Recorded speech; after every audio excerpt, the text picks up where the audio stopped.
and his partner, Christina. So I'm super excited about tonight so that we can continue moving onward into the new Renaissance. And I have been deeply engrossed in a project pertaining to the Salon. Some of you are familiar with the book that I'm writing.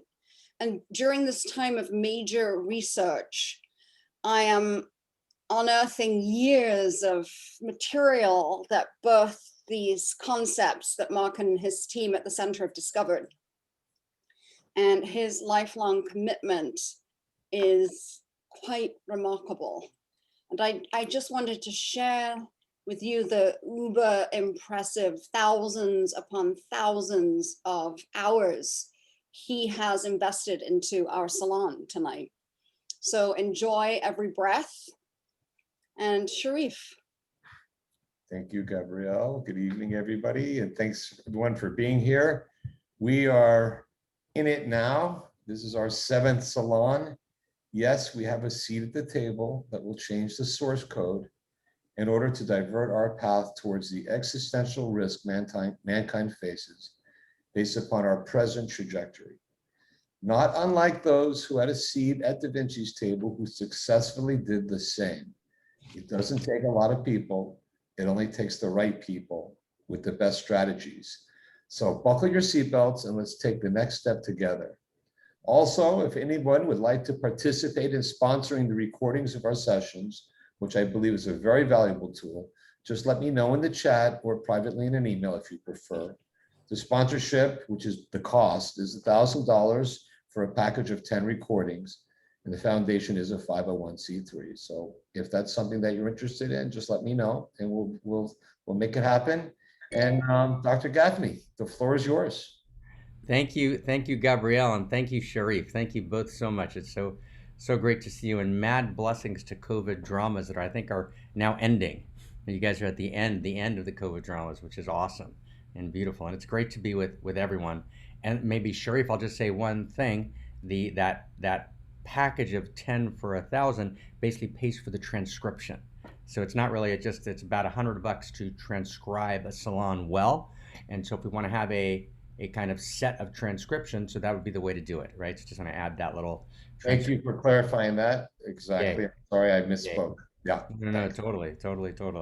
So welcome everyone. And I think by the 7th salon, right, it's we all understand that we're going to skip what I would call the wisdotainment. Although wisdotainment is an enjoyable activity, and I've spent some decent amount of my life wisdotaining, wisdom and entertainment together, but we're not doing wisdotainment here, but we're trying to actually go directly to the source code and see as clearly as we can where we are and where we need to go. So let me try and, I'm going to reset, and I'm going to watch the clock. I'm going to take about, maybe 10 minutes to do the resetting of the kind of vector where we're going. But before the resetting, I'm going to actually just create a second context, which will build on the one we did last time. Now, I just want to say something, gently. We're going to stay within the hour, but if you're really listening carefully, at some point you should demand like a 48-hour straight deep dive, right? The notion of actually unpacking the core structures that respond to existential risk in hour blocks is somewhat humorous, right? But that's, the nature and structure of reality today. So we're going to stay in that. But at some point, I invite the deeper dive. Welcome, everyone. So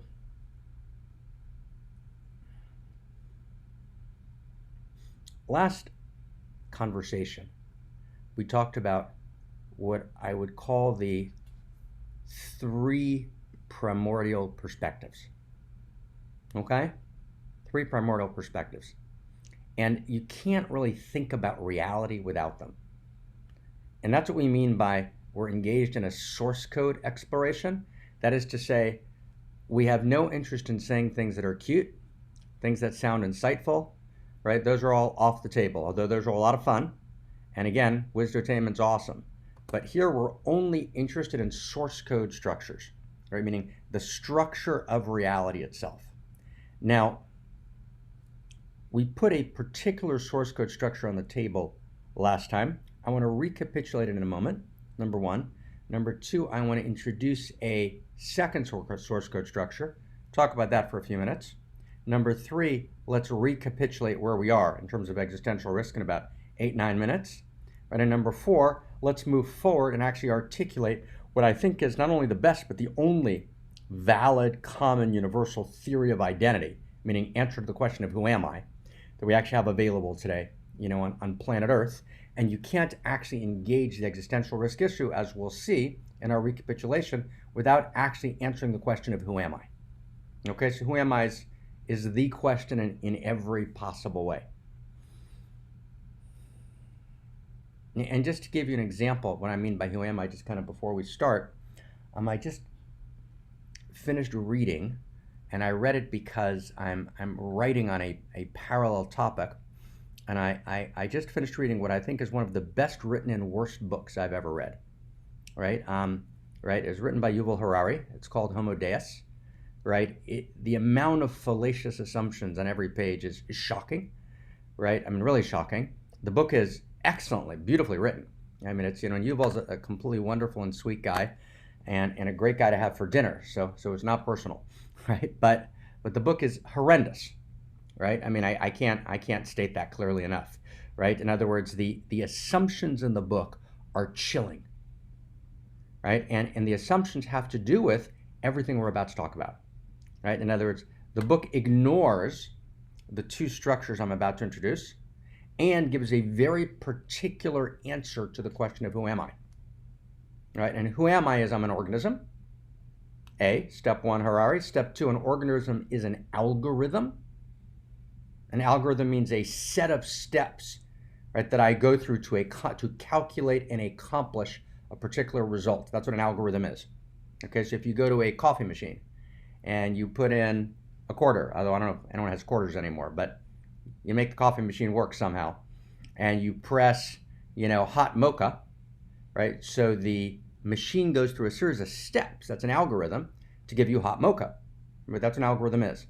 So algorithms are series of steps that are calculated. So for example, if you want to know the average of a number, or of two numbers, you'll add the two numbers, and then you'll divide them by 2. That's an algorithm, right? So the basic notion that's kind of very strong in the superficial dimensions of the biological sciences today is that organisms are algorithms. Now, stay close with me. That's absolutely true. Organisms are algorithms, but they're not only algorithms. Does everyone get that sentence? In other words, the fact that an organism has an algorithmic dimension doesn't mean an organism is only an algorithm.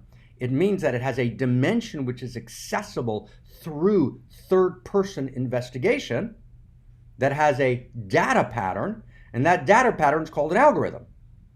Now stay close. You think like, why the heck did I take a bunch of minutes on a beautiful night in Miami Beach or wherever you're from to hear somebody blab on about data patterns and algorithms? It's a good question. Well, the answer is because it's everything. And it's if you reduce a human being to an algorithm, okay? And you say that's the sum total of what a human being is. Okay, stay close. And let's say, as long as that human being has utilitarian value, you need them for something. 20th century, we needed people to fight wars. We needed people in factories, right? So people had value. So the basic liberal assumption of the universal sacred value of each individual supported the fundamental structural techno-economic base needs. So it was all very good. So if someone came along and said the human being is an algorithm, whatever, have a nice day, right? Cheers, l'chaim, salute, right? But stay close, friends. In the 21st century, if you have the temerity, or to borrow that great Germanic Yiddish word, chutzpah, right? The kind of arrogant audacity to reduce the human being to an algorithm, you're actually creating existential danger at the heart of reality. Why? Because if you track contemporary trends, you understand that as we hack the life sciences, and as we develop more and more sophisticated forms of task-specific artificial intelligences that are actually electronic algorithms, non-organic algorithms, those algorithms are going to, within 30 to 40 years, replace most human jobs. And that's a very big deal. And just think about this for a second. Let's imagine it's 50 years from now, and most human beings don't have a job. Wow. Okay, we can solve the question of how to support people. Let's say universal basic income kind of rolls in and that's somehow working. What are people going to do? Oh, they're going to do art. No, algorithms are going to do art better. Oh, you think, algorithms can't do art? They can. Right? Algorithms today are doing Bach and Beethoven, right, by the best algorithms in the world that have been actually tested and are actually not decipherable from an actual person doing Bach and Beethoven. So art, not going to do art. What's going to basically happen is the overwhelming majority of human beings are going to be not worried about being exploited. Right? The issue of the 20th century was exploitation. The issue of the 21st century is going to be irrelevance. How many people got that sentence? That's a big deal. The issue of the 20th century was exploitation. The issue of the 21st century is going to be irrelevance. It's why do we need most human beings? They actually don't serve any function in the structure of society. Now you got to get how dramatic that is. And we could spend 10 hours now talking about, jobs, where it's going, the data, not our topic. But I just want to understand with you, if you don't have an understanding of self that actually locates the human being within a framework of intrinsic value, and you actually reduce the identity of a human being to an organism that is an algorithm, then at a point in which, now stay close, most human beings are irrelevant because they're actually not contributing to the fundamental structure of society in virtually any way, number one. Number two, then existential risk comes into play, whether that's methane gas or the tundras, or whether it's different forms of ecosystem collapse, etc. And there's limited resources. So now you've got a limited resource scenario, right, with a techno-feudalist structure of society driven by big data. Authority has shifted from the liberal sense of the inner voice to the algorithm. The algorithm has authority and is essentially running society. And the majority of human beings are irrelevant, and we've defined them as algorithms that are actually less functional, right, than the non-organic electronic algorithms. Does everyone get the scenario? That's a big deal. That's about 50 years away. That's not a hypothetical scenario. Right? But what happens is people actually, it's very hard for people to think that things are going to be different than they are now. We think that pretty much things are going to be kind of like they are now. That's how it works, right? But of course, the nature of exponential change is that things are going to be so different, right, from they are now in 50 years from now, that it's unimaginable because it's exponential. So each change builds on the change before, and the pace is unimaginable. So if pretty much nothing happened between, let's say, 1400 and 1700, then a little more happened between 1700 and 1900. Between 1900 and 2000, lots happened, right? And I mean, the planes that were created at the beginning of the 20th century were flying and dropping atom bombs 45 years later. But as we begin the 21st century, the rate of exponential change is unimaginable. And if we don't actually have an understanding, a response to the question of one, where are we? You get that question? Where are we? Where are we living? Right? What kind of universe do we live in? And that's, by the way, what Einstein meant in his quip to a reporter in a passing conversation where the reporter said, what's the most important question you can ask? He said, is the universe friendly? What he meant was, right, what's the answer to the question of where are we? It's, are we welcome here? Does everyone get that question? Are we welcome? And whenever we say to someone, welcome, if we're not welcome in the cosmos, there's no welcome between us. Does everyone get that? Right? And as if we're not welcome structurally, fundamentally in the fabric of the cosmos, then all the welcomes we say are contrived and reducible to strategies and manipulations. Right? We actually have to be welcome in the cosmos. So that's the answer to the question of where are you? But then the second question is, which emerges from the question of where are you, which is who are you? Right? Who are you? Right? Is the kind of claim of the dogmas of the life sciences today, as they're presented in much of the popular literature, that an organism is an algorithm, is that true? And why would we think it's true? So that's who are you? Third question is, who are we? Right? Who are we? What's the nature of our communion? Fourth question is, are we going anywhere? Right? Is there a vector? Is there a trajectory?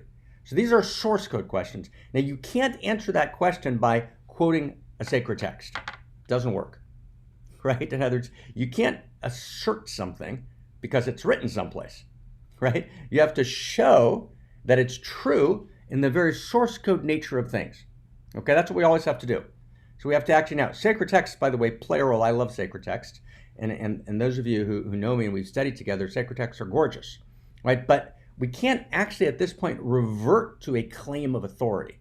Right? The authority has to be intrinsic in the nature of the ideas themselves. Okay, is that a fair introduction, everyone? We okay? We okay, everyone okay? Okay, good, awesome. We got a thumbs up from the lady next to the man in Costa Rica, so we're good. Yay, okay, here we go. Okay, so two. So when we talked last time, and I'm not going to recapitulate it at length, but just very, very briefly, we talked about 3 primordial perspectives, which I want to suggest are first values and first principles of cosmos. And I see this gentleman right in front of me, Sammy. So Sam, I just want you to know I'm dealing with a little bit of jealousy here just in terms of your hair. So I'm just saying I'm gonna try and work through those emotional issues kind of as we talk and see how it all works. Okay, there we go. Okay, so we talked about 3 primordial perspectives, and these are critical, right? And by a primordial perspective, what I mean is that these are structures of reality all the way down and all the way up the evolutionary chain. Fair? That's primordial. It's essential. It's structural. You can't move without it. From the very moment of the Big Bang, in the first nanoseconds, all the way till this moment, these perspectives are at play even as they're evolving. Okay, so all choked up about that. So what are they? So 1, we have third person perspective. What's third person perspective? Anybody? What's third person perspective? Third person perspective is an algorithm. Everyone get that?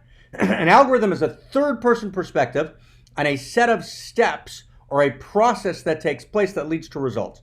Okay, so for example, the 4 forces, right? The strong and the weak nuclear, the electromagnetic, the gravitational. Those are third person forces that animate reality. So there's third person reality.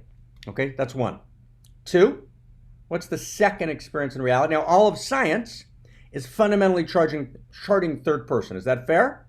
Science is charting third person, as are great religions that are looking at structures of law. Right? Great religions are often making claims about third person. Sometimes they're right, and sometimes they're making dogmatic declarations. But third person is always the way it works. The structure of the it is third person, right? And third person might be it, or it might be him or her. That's what him or her are doing. That's third person. The opposite of third person is first person. What is first person? First person is the experience that lives in me, as me, and through me. Does that make sense, everyone? That's first person. Now you might say, just to get a really quick hit on it, who cares? So let's give you a simple example. Do you have free will? Do you have free will? Right?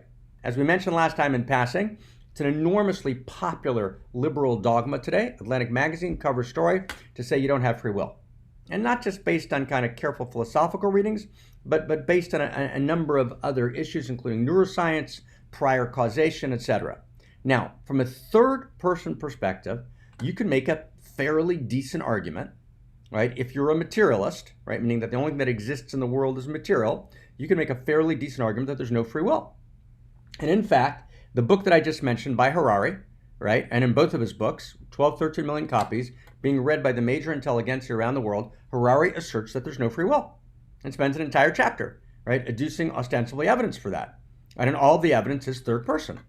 Did everyone get this? Okay. So do you have free will? Well, check your first person experience. What's your first person experience? So every single human being has a first person experience of some irreducible expression of will, and that your will functions. Now, I don't want to get into the issue of free will, right? Because actually both perspectives are legitimate. There's dimensions we don't have free will. There's prior causation, but there's also an utterly essential human experience, which is cross-temporal, cross-cultural, right? That you actually have an experience of choosing, and that experience is essential, even if we're talking now, right? You assume that I'm choosing the words to say to you. If you don't make that assumption, we can't communicate. As Habermas pointed out, in the communicative act, right, there's an implicit operation of will. That's a first-person experience. If you reject first person, you can't play. So there's first-person experiences, right? There's third-person experiences. And what's the third dimension? Anybody? Second person. Second-person experiences. And what's second person? Second person means that there's space between us. There's personhood. There's a second-person experience, which is the space in between us when we're talking to each other, right? And so, for example, I'm lonely if I can't have a second-person experience. So I can have all my first-person experiences, and I can have enormous third-person knowing and gnosis, but if I can't actually have my interior meet your interior, right, then I'm left fundamentally alienated and lonely, right? A radical experience of the not good, loneliness. So loneliness addresses a failure of second-person experience. Okay, fair? First person, second person, third person. Let's just check it out for a second, okay? Let's just check it out. I want to just recapitulate the last piece and we'll move on. So what institution is built on second person? Anybody, right, in the world. What institution is built on second person? Right, actually churches and synagogues and mosques are all built on the validity of the second person experience. Meaning there's an experience that there's a second person in cosmos, right? That there's a thou, right? That there's a personal relationship at play. And that experience of second person builds, right, all churches, mosques, and synagogues. That's a big deal, right? Now you can dismiss second person, but you'd be making a mistake, right? Because actually there's always second person. It's a structure of cosmos itself. There's never not second person at play. What structure builds on first person? Anybody? All of classical mysticism, East and West. So for example, if you want to go to an ashram, in an ashram, you're not going to be doing any second person work. What are you going to be doing? First person work, right? Is that great? That's fantastic. First person's a perspective of cosmos. So all ashrams, for example, right, all classical mysticisms are built on the experience of first person. I just noticed something, right? You notice that the churches and synagogues and the ashrams don't really get along that well, right? In other words, there's two different dimensions of reality, and they don't see reality in a similar way. There's a big fragmentation in the world between the mystical experience, right, and what we might call the second person experience. What institution focuses on third person? Science. Right, just notice this for a second. Mysticism, classical religion, and science. Who's right? They're all right. What they each did is they adopted one perspective and excluded the other two, which gives you a fragmented cosmos. But if you actually realize that all three of those are actually primordial experiences, you can not only change your own reality, you can change, right, all of reality. Now let's take the next step, okay? Let's just take the next step. I want to see if we can deepen what we did last time, okay? So why do people listen to Leonard Cohen? Anybody? Who likes Leonard Cohen here? If you don't like Leonard Cohen, you can't stay. Okay, sorry, I don't mean to be kind of, terrible or anything like that. Okay, so why do we like Leonard Cohen, right? So, Leonard Cohen did his famous song, The Holy and the Broken Hallelujah. Right, what's the name of the song? What's the name of the song, somebody? Help me out. Help me out, some. What's the name of the song? Hallelujah? I guess it's called Hallelujah. Well, that would be it, okay?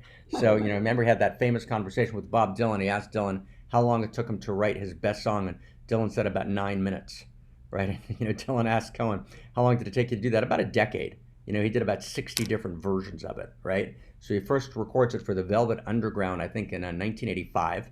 Doesn't go anywhere, no one picks it up. There's this little French group that does a take of it, a cover of it, and Jeff Buckley's babysitter, right, had like one of the three, copies of that French group that did this, this cover of Hallelujah. Jeff Buckley then does a cover of Hallelujah.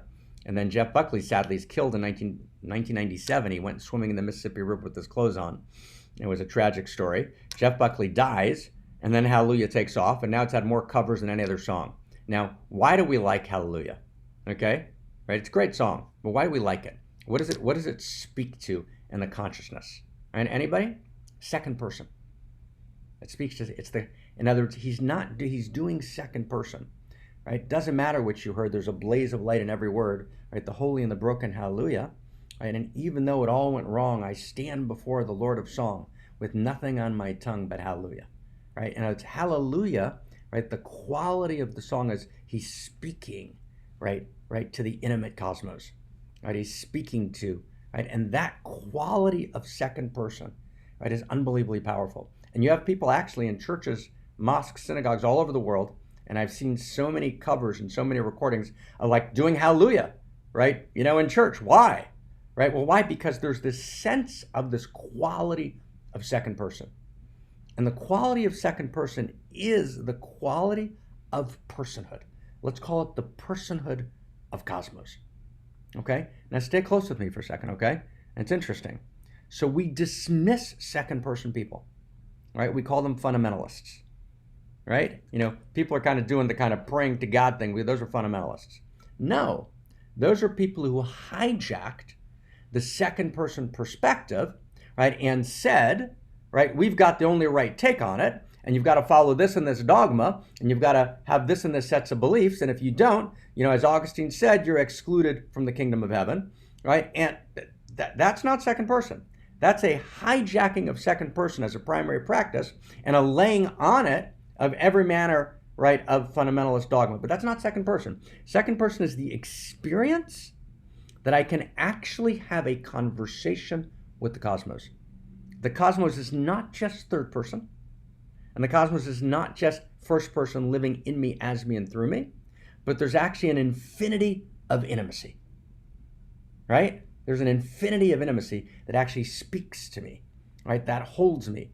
It lives in me, as me, and through me. That infinity of intimacy lives in me, as me, and through me. It is me and I am it, and yet it holds me at the same time, right? Whenever you read Rumi or Hafiz or any of the Persian poets, right, when they talk about falling into the arms of the beloved, what they mean is that fundamental experience that I'm personally addressed by cosmos. Okay, that's a big deal.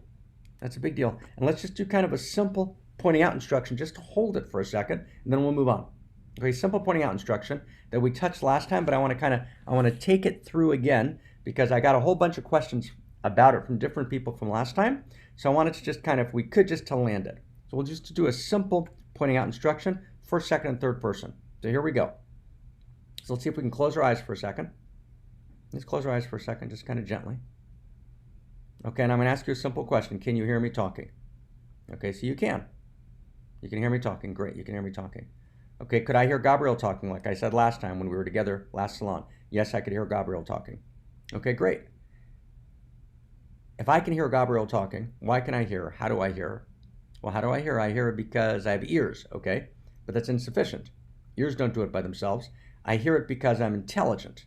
Okay, so my intelligence, right, hears Gabriel. And it uses a bunch of mechanisms, right, which include, the auditory system of the body. But fundamentally, Markness hears Gabriel.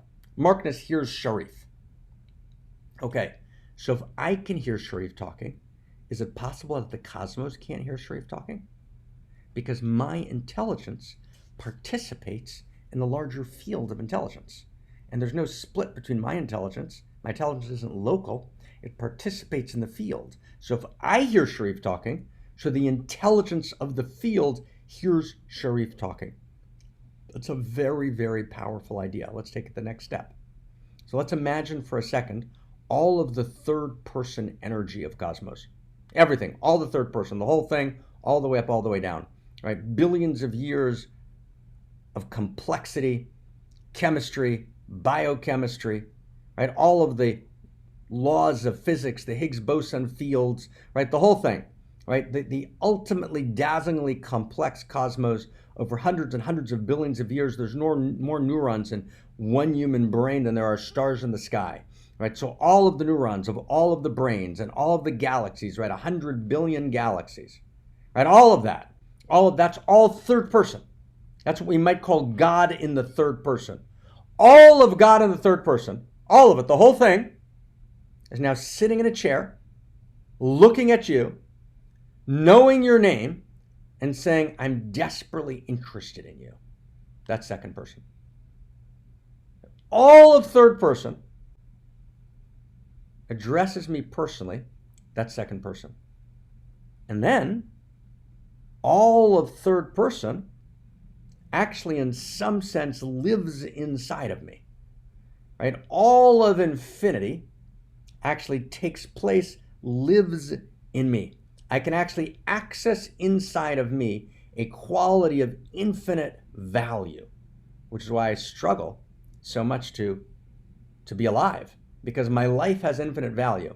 And I contain within me all of the interior and all of the exterior cosmos, right? From muons to hadrons, all the way up the evolutionary chain, and right, an interior sense of infinite value that lives in me. That's called first person. The knowing of first person is called enlightenment. The knowing of third person is called science. The knowing of second person is called prayer. All of a sudden, if you just noticed what we did just in a few minutes, and I wanted to recapitulate this from our last meeting, we just rewove a fragmented and fractured cosmos. All of a sudden, spirit has a place, science has a place, right? Classical spirit, classical religion, classical enlightenment, classical science. Each one of them took a perspective of cosmos and excluded the other two. But actually, right, cosmos is all the way up, all the way down, first person, second person, and third person. They're all true, they're all valid. Now, let's just hold for a second.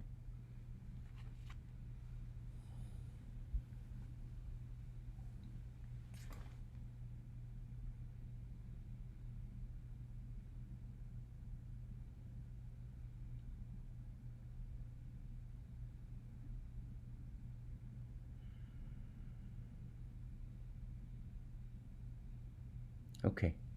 So first, does anyone have, before we go to the next step, we just did a lot and we recapitulated. Just want to make sure, because I got a bunch of questions last time which were fantastic. I just want to make sure, does anyone have anything you want to clarify, any question, anything up, right? So we'll just kind of pause for a second, and it's totally great to just kind of hold the silence gently. So no obligation, but just to make sure everyone's clear on this. How are we doing? Okay? Cheers, Gabrielle. Right, everyone good? Everyone good? Yay? Okay, yay, thumbs up. Okay, fantastic. Okay, let's go to the next step. Now we're going to take a big leap.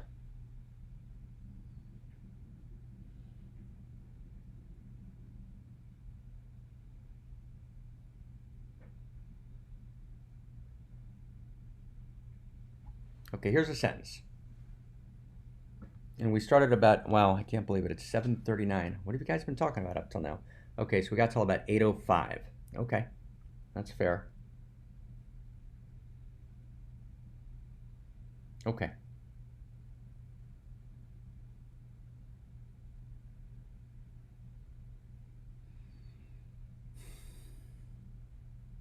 Let's go deeper into the question of who am I?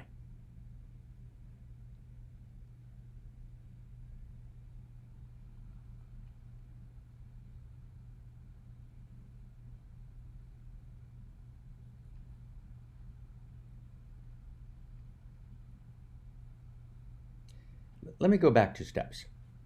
Let me go back 2 steps, actually.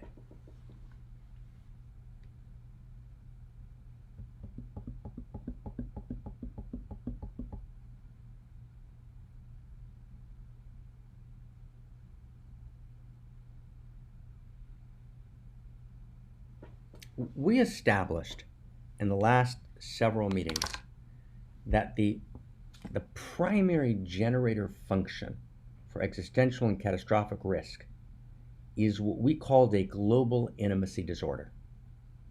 And a global intimacy disorder, this global intimacy disorder, was based on a number of factors, which I'm not going to recapitulate now, but one of them was the understanding that a human being is a separate self, number one, and number two, that human being is defined by a particular narrative, which is a success story, that success story is governed by win-lose metrics. And whether that's the story of the individual or a division in a company, right, or a state against a state or a country against a country, right, but there's always an individual, a separate self-individual, who's governed by a win-lose metrics, which is the metrics for the success story, right? That in of itself generates a perpetual growth curve, which is based on an extraction model, right, which always falls off. Growth curves always fall off, right? So that structure of this win-lose metrics that moves all the way up and all the way down, right? That structure of the success story, right? That structure of the separate self human being, right, is at its core, right, one of the primary factors creating what we're calling a global intimacy disorder. Now, in order to overcome the global intimacy disorder, what do you have to do? You have to create a sense of global intimacy. How do you create a sense of global intimacy? Right, and obviously we're seeing it these days, right? Vaccines, right? Vaccines clearly can't be for one country, right? Bugs travel. So pragmatically, that's absurd. But it's also absurd because we're one breath and we're one love and one heart. And if COVID's going on in India, then COVID's going on in Manhattan, then COVID's going on in Miami. COVID's not over, right? It's one world, right? The notion that we can actually split places and split worlds, right, is a fundamental mistake. It's an expression of that win-lose metrics. My place is doing well, your place isn't, which of course COVID should make a mockery of if we understand anything that's COVID's trying to say. But bracket that for a second, right? We run based on win-lose metrics, right? That's how the world runs, and that's actually what created, right, COVID on multiple levels, and what's going to create the future plagues, right, without a question, unless we actually address the source code structures itself. So we've got this global intimacy disorder. At the root of the global intimacy disorder is this narrative of identity. And the narrative of identity says that the answer to who I am, who am I, is that I am an individual who's a separate self, who's bound by my body, right, my skin encapsulated ego. Now, that of course is a valid and an appropriate metrics of identity. If I don't have a sense of that self, right, then I'm insane, right? I have a fragmented ego, and we actually need, as Winnicott pointed out, a healthy ego. So obviously there's some truth to that separation. I actually experience myself, right, as my separate self. However, right, that identity is fundamentally limited, right? And so let's see how we can actually answer that question more accurately. And let's see what metrics we're going to need in order to do that. So let's introduce another tripartite structure, another trinity. We've talked about first person, second person, third person.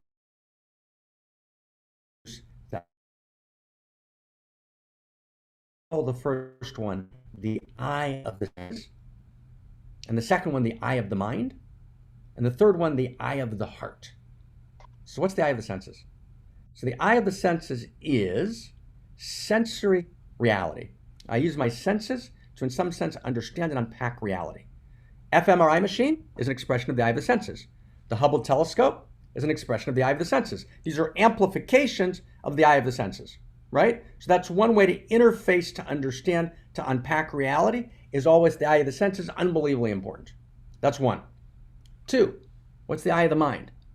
The eye of the mind, right, is mathematics, right? The eye of the mind is when I actually go inside and I access through the eye of the mind, right, I attune, right, to reality, but using the structures of the mind, right? So it might be mathematics, it might be logic, it might be reasoning, right, of various forms, including some dimension of moral reasoning.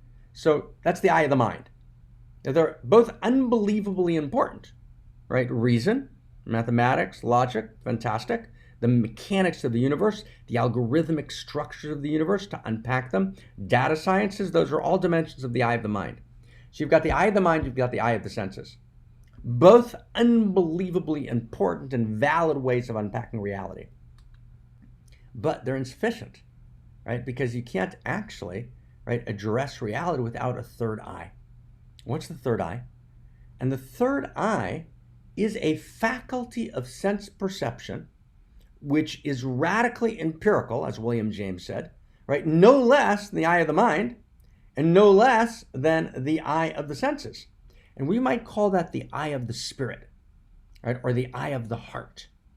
And that's a faculty of sense perception that tells me things. It gives me access to reality, right? Just like the eye of the mind does, and just like the eye of the senses does. And if you want to be intimate with reality, meaning you want to know reality, you need to deploy all three minds. So for example, love, loyalty, virtue, integrity, ecstasy, right? Right? All of those dimensions, right? All of those experiences, pleasure, right? Personhood, right? All of those qualities of reality that actually make life, aesthetics, beauty, right? All of those dimensions, goodness, all of those dimensions of reality that actually make life intrinsically valuable and self-evidently meaningful are actually not located in the classical eye of the mind or the eye of the senses. They're available through the eye of the heart. Now let's access this. Let's check this out for a second and kind of see what happened here. So until the Renaissance, the eye of the heart was owned or hijacked or commandeered by the great traditions, by the great religions. And in their esoteric form, they had unbelievably important things to say, whether that's Kashmir Shaivism or Sufism or Kabbalah, wildly beautiful and important unpackings. And yet, right, the eye of the heart got hijacked by the structure stages of consciousness in which it lived, so it became homophobic and it became ethnocentric and often unbelievably cruel, right? I mean, the great traditions actually sanctioned unimaginable cruelty, right, until the Renaissance. That's just true, right? And so what happened was the eye of the heart got hijacked by institutional religion. Voltaire comes along, we're somewhere around the Renaissance, and Voltaire says, remember the cruelties. And there's this rebellion against the eye of the heart, and the eye of the mind and the eye of the senses enter the stage, and the assumption is they're going to wind up doing more for solving humanity's problems than the eye of the heart will. And that's not completely wrong. And that's famine, war, and disease were handled more adequately, right, by the eye of the mind and the eye of the senses, right, developing antibiotics, right, and developing certain kinds of moral reasoning, right, and developing, right, diplomatic strategies or kind of democracies, more particularly governmental strategies, right? All those were developed by the eye of the mind, right, and the eye of the senses. And they actually succeeded in addressing war, famine, and poverty in a way that the great traditions never did. That's a big deal. Let's really understand. The eye of the mind and the eye of the senses are wildly important. However, they're also woefully insufficient, right? In other words, you need to develop interior technologies as you develop exterior technologies. And what's happened, 65 to 70% of the world lives under a great tradition. But here, now stay close for a second.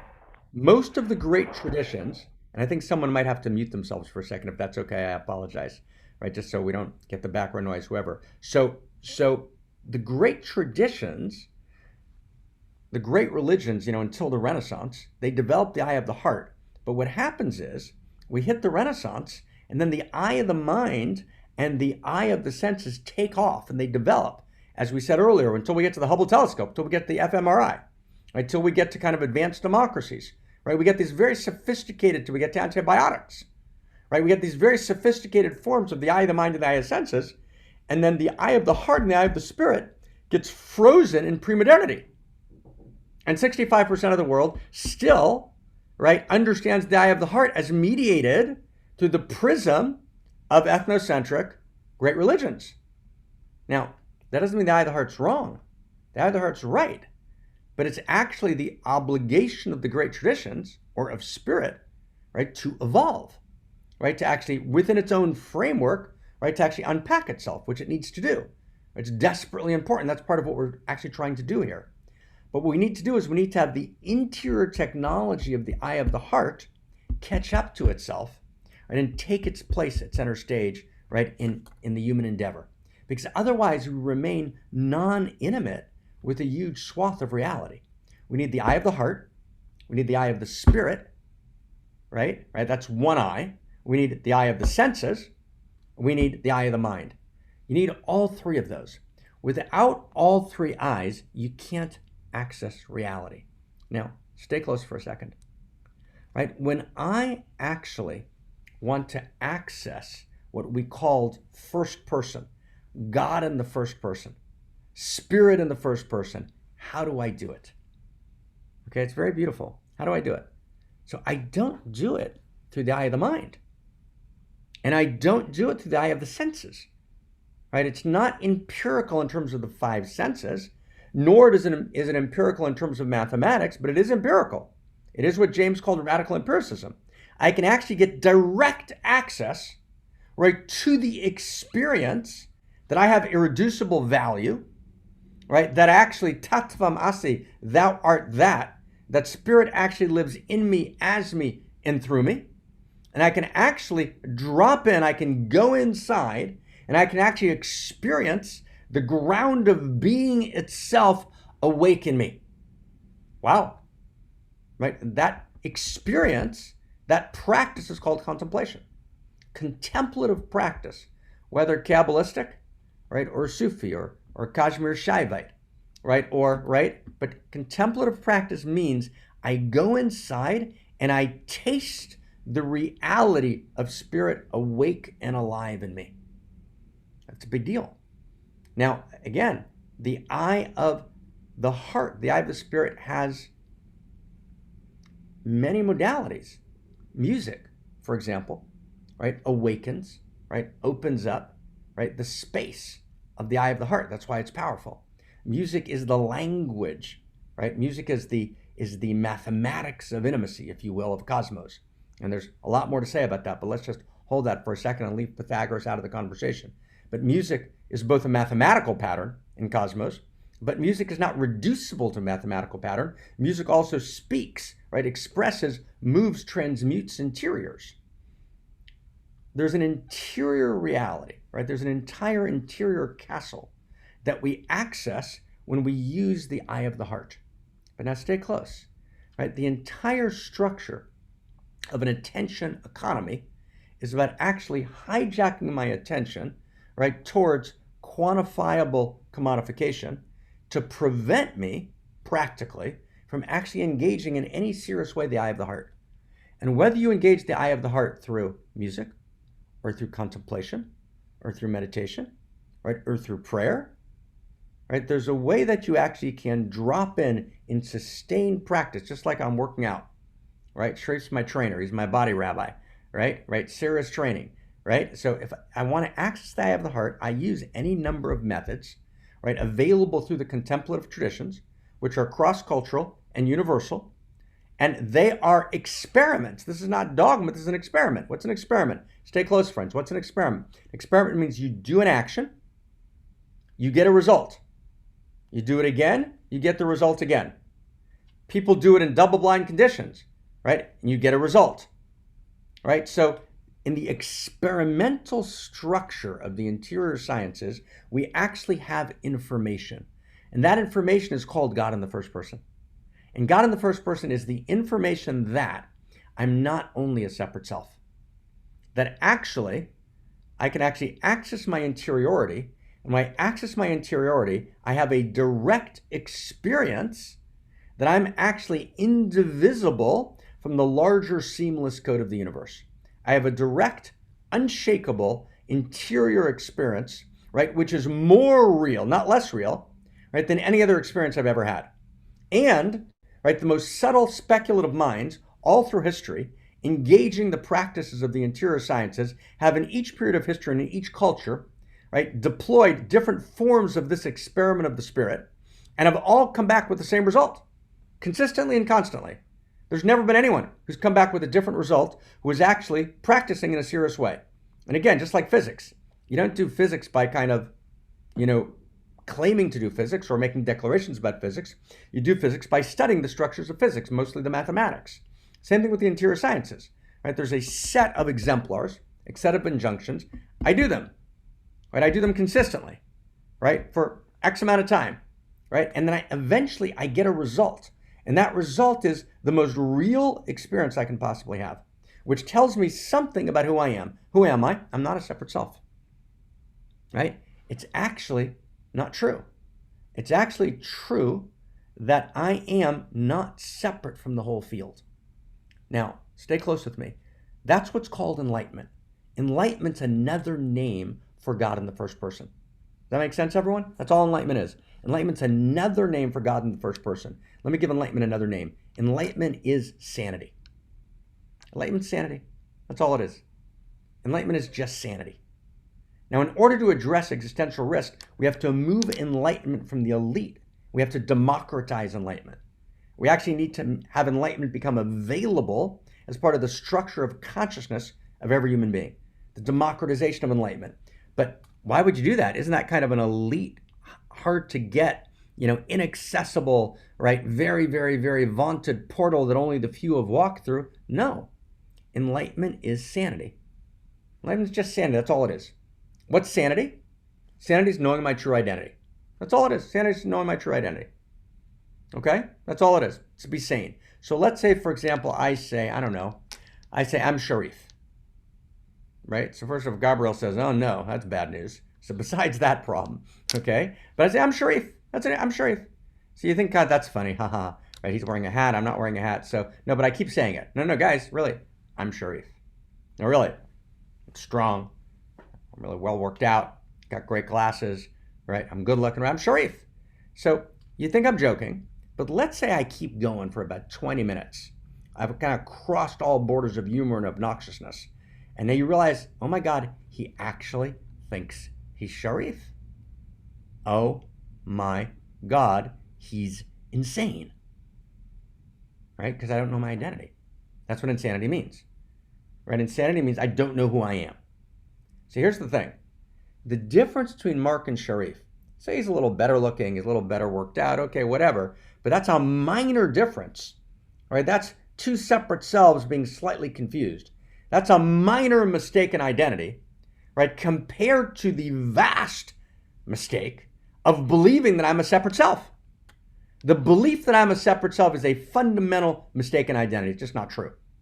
Right? It violates, right, everything we know about interior sciences and exterior sciences. The notion that I'm a skin-encapsulated ego, that I am actually a separate self, is actually a false, it's a lie about my essential identity. Now, why? Stay close, okay? And it's always the last 4 minutes that we get to where we want to go, okay? So the last 5 minutes, hang on, okay? So what does it mean? Right, we talked about an intimacy equation a few months ago. So intimacy equals, what does intimacy mean? Intimacy means shared identity. Intimacy equals shared identity. Okay, so what is my shared identity with? Right? I'm Marc, okay? So, but do I exist as Marc? No. Actually, without the plankton in the ocean, I literally don't exist. Without the entire biosphere, I literally don't exist. Without the Higgs boson fields and the entire structures, right, of the physiosphere and the laws of physics, I don't exist. I am permeable in my essential identity with, right, insects in the soil, right, with all the structures of the biosphere and all the structures of the physiosphere. I have no identity without them. That's actually true. Right? Nothing exists independently of everything. That's where Arthur Koestler said that the basic structure of identity is a holon. I'm a whole part, who's part of another whole, who's part of another whole, who's part of another whole, who's part of another whole. And reality is holons, whole parts, all the way up and all the way down. It's just not true, right, to think that I have any genuine identity independent of the larger field. Not true. Right? I have desire, but my desire participates in the field of desire. I have consciousness, but my consciousness participates in the field of consciousness. Right? I have leptons, muons, right inside of me moving all the way up and down, but they participate, right, in the larger atomic field. Right? I am permeable to reality, right, in terms of the laws of science, right, let alone interior sciences. Right? I am, both from an interior and exterior perspective, utterly permeable and do not exist, literally don't exist. Right? It's not metaphoric. I do not exist independent of the larger reality. So my true self is the realization that I am permeable to reality, that I am actually share identity with the larger field of reality. Enlightenment, right? Enlightenment is sanity. And sanity is the knowing that I'm not a separate self, I'm a true self. And to think that I'm a separate self is actually insanity. To think I'm a Sharif, well, that's just dumb, but it's not insane. right? Right? Because two guys, whatever, not right. But to think that I'm only a separate self is utter and total insanity. And insanity causes suffering, causes dukkha, right? The claim that I am a separate self, right, is itself the cause of suffering. I'm not a separate self. I'm a true self. The total number of true selves in the world is how many? How many true selves are in the world, friends? One. Total number of true selves in the world is one. True self is the singular that has no plural, right? That is the experience of enlightenment. But that experience of enlightenment has to be democratized. Right? That is to say, every human being has to have a direct and irreducible experience that I'm not merely a separate self, that I am a true self, and true self means I'm inseparable, not just from the field of consciousness, but from the field of consciousness and desire. And that the desire that lives in me is part of the field of desire. So therefore, the integrity of my desire has to be aligned with the integrity of the entire field. But that's just the beginning, okay? So now I'm not just a true self at 801, right? I'm also a unique self. And this is one of the great mistakes of some of the Eastern traditions. The Eastern tradition said, I'm going to go from separate self to true self. Total number of true selves in the world is one. As we said, the singular that has no plural. I'm one with the field of consciousness. The field of consciousness lives through me, in me, as me, and through me. That's great, but that's not the end of the story. Right? That's the monumental leap that changes everything. I actually experience myself as part of the larger field. Right? That's not a rarefied state. That's sanity.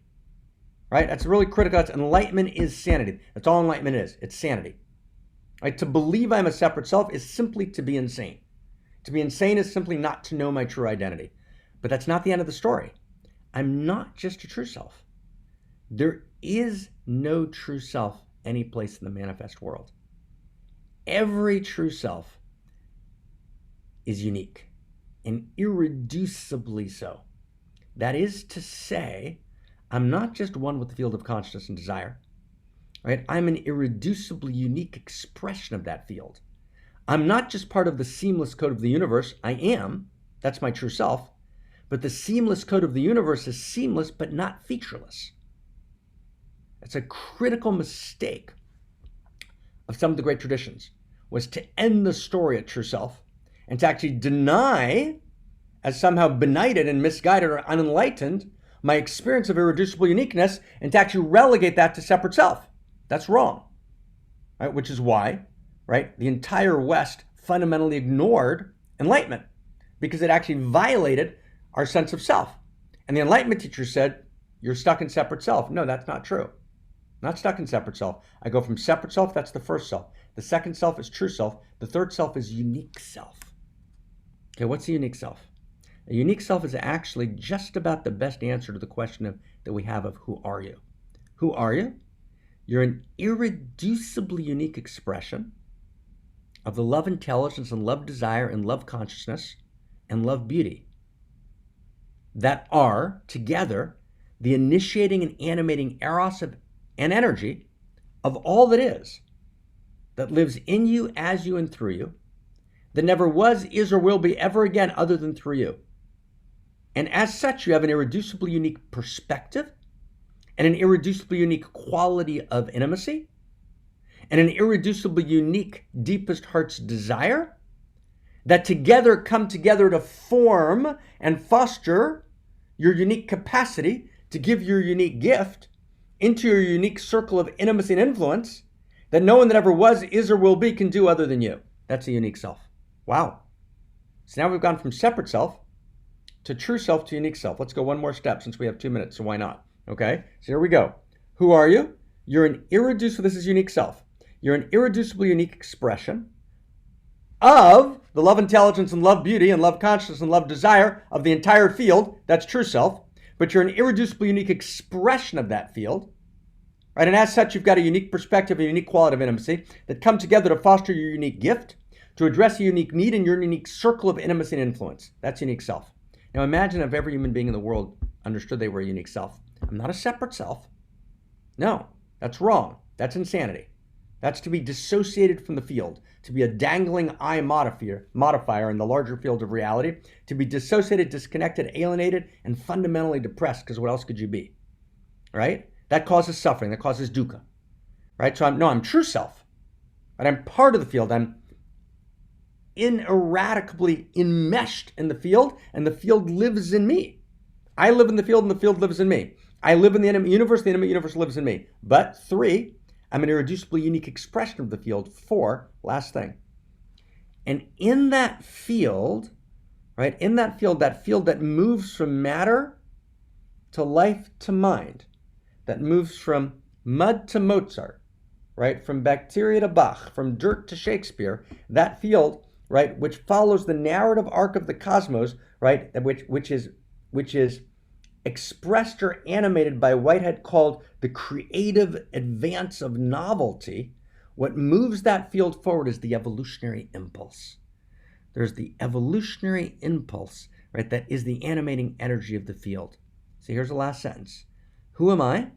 I am the personal face of the evolutionary impulse, right?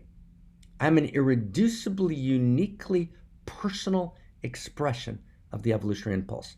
And this is where the personhood that we started in the beginning makes so much of a difference. I'm personal. That's second person. I'm not just first person, enlightenment, it lives in me, as me, and through me. It's not just the evolutionary impulse, which is third person, the laws of science, which are third person. There's a personhood, right? Reality is personal, and I'm a unique expression of that personhood that has a reducible value. So the evolutionary impulse pulses in me uniquely. Last sentence. Slight run-on sentence, but it is the last sentence, which is, okay, I don't want to overcome my ego. Forget that. It's never going to work. Okay? Right? Ego always exists even at the highest levels of consciousness. Ego just gets more subtle. What I want to do is, instead, I want to align with the evolutionary impulse. Right? I want to be aligned with the evolutionary impulse that pulses uniquely in me. So here's the question. Imagine I give you a sentence. Right? As separate self, I experience fear, and you do a sentence completion. Then try this. As true self, I experience fear, then you do a sentence completion. As unique self, I experience fear, do a sentence completion. As evolutionary unique self, I experience fear, do a sentence completion. All right, so even though I'm not going to do this in practice now, I think everyone can get immediately in your body, your sentence completion is going to be fundamentally different in each one because your identity just changed. Okay, what we just did is we just articulated a new narrative of identity. Separate self, true self, unique self, evolutionary unique self. That is not a Jewish narrative of identity. It's not a Sufi narrative of identity. It's not a secular humanist narrative of identity. It's not a data science narrative of identity. That is a narrative of identity that takes all of those into account. Right? The evolution of uniqueness is one of the major vectors of reality. When I move from unconscious unique self to conscious unique self, and I actually experience the irreducibly unique expression of the love intelligence moving in me, I realize that I am quite literally, right, love in person.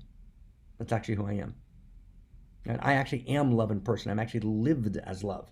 Not metaphorically, not in a kind of, right, abstract, right, kind of, no, I'm actually lived as love. I'm an irreducibly unique expression of the love intelligence. Right? I'm lived as love.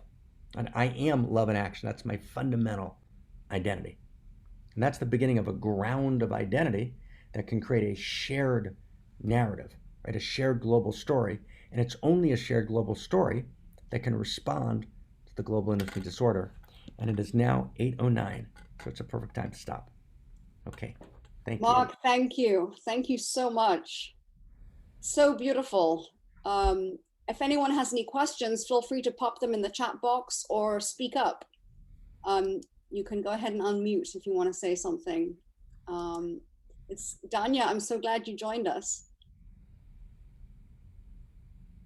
Hey. All right, Sharif, any words to close? Hey guys, it was so lovely. I'm so sorry that I came late. I was doing other stuff, but I'm so glad that I came in. I feel like I came in and I got it all Perfect. in like 4 run-on sentences. I feel like I'm part of the group now. Yeah, welcome. Thank you so much. That was really brilliant. Thank you, Gabrielle, for sending it, and it's lovely to be with all of you. You're welcome. Hey, Elsa. Hello, Marc. You. Yay. Ken, how are you? Good. Good. Marc, I understand you're introducing a new paradigm, but how does the paradigm get communicated to the world? I mean, we're what, 50 people. You talk about like a democratizing a message. How does that message be communicated so you kind of change the source code? That is Kenny. That's a fantastic. It's not a good question. It's a fantastic question. And in other words, what is the strategic plan to change the source code? And since it's only been done, pretty much once in history, that we know of, that we can actually witness, right? Which is it happened in the Renaissance. In other words, Da Vinci and his cohorts changed the source code, right? Modernity, right, both for ill and for and positively, right, did change the fundamental source code. And so we need to look at that model, right, at that time between worlds and time between stories. And of course, the entire movement of the Center for Integral Wisdom is to make that move, right, is to actually change the structure of the source code. And so I just say two sentences. One, you can't do it. I was just on the phone literally right before this with the original partner that I started the center with, and is still a key partner in the center, a guy named Ken Wilber. And we were talking about writing, and the oppression of writing. I don't think you can change the source code with a book. I think you have to change the source code with a great library, right? As a person who doesn't like to write, that's kind of a sad conclusion that I made about 7-8 years ago. So I've actually made a decision that you actually have to write a great library that actually addresses in a way that is incontestable, right, the fundamental issues. That's A. 2, you've got to disseminate the great library, right? 3, you've got to write the great library on multiple levels. And you've got to write it in kind of tomes, but you also have to write it in short bestseller books, and you've got to write it in Netflix specials, and you got to write it in podcasts, but you can't avoid, right? In other words, a clip going viral won't get you there. Right? You've got to actually handle the fundamental issues, right, in a way which is irrefutable. And it's doable, right? It's doable, right? But it's not about a bestseller per se. It's about writing something in a language which is not academic. At the same time, it's not pop, right? You create a new genre, and you actually address the source code issues one by one, right? Let me just follow up. But Please. How do you deal with contradictory messages? Like you started the lecture talking about Yuval's message really kind of thwarts the new type of paradigm you're talking about. Let me say, Kenny, that's a great point. What I'm saying is as follows. Yuval actually is a good example. Yuval actually understands that there needs to be a new story, right? He understands that, right? But because he's coming from a model which caricatures spirit, right? And so what Yuval does is he engages in a caricature, right? He caricatures, right? And he leaves out an enormous amount of information. So the way to engage Yuval is not to attack him, right? In a personal way, right? Of course, God forbid, right? But the way to do it is to actually show, right, in a way that's sufficiently compelling, these are the 8 things you left out, right? And if you actually put those 8 things in, which are validated insights, from this place, this place, this place, and this place, right, you actually change the game, right? So for example, I'm just giving you one example. Yuval leaves out the eye of the spirit and the eye of the heart, right, as a valid source of information. But that's actually not tenable, right, for a lot of reasons. So Yuval is caricaturing, and we have to respond to the caricature. We've got to respond to it, seriously, right? Not through declaration, but through careful unpacking step by step. And you won't get everyone, but what we'll do is just like the Renaissance didn't get everyone, Kenny, but you change the source code by actually getting to a critical mass, right, that trickles down, that changes the very fundamental way we understand things. And there's certain better doors to enter than others. So for example, unique self is a really great door. It's a really important door. And so, right, unique self by itself, right, is a critical door. And there's about 8 or 9 different doors. But it's a huge, Kenny, and you're madly welcome to get involved. It's a huge endeavor, right? I mean, there's nothing more exciting. There's no more overriding moral imperative. And there's nothing that can and will have as much impact. It's to actually get off the desktop and in the source code. right? It's the only way that things ultimately ever change.